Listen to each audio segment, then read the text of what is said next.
Sizin şu hizmet zemininizi önünüzde hazırlayan adamların isimleri vardı. Çok isim vardı.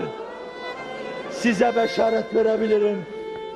Tanıyıp sevdiğiniz, haklarında hüsnü zan beslediğiniz o güzel isimlerin hemen hepsi vardı. Hatta soruyorlardı.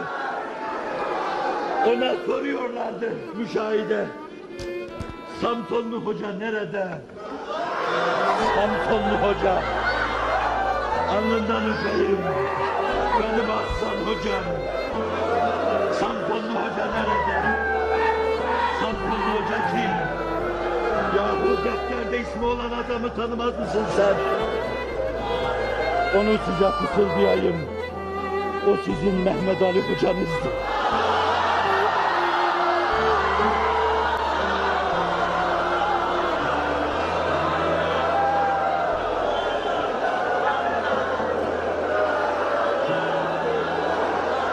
Çok merak ettim diyor.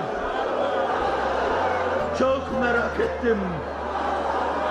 Acaba benim ismim de var mı?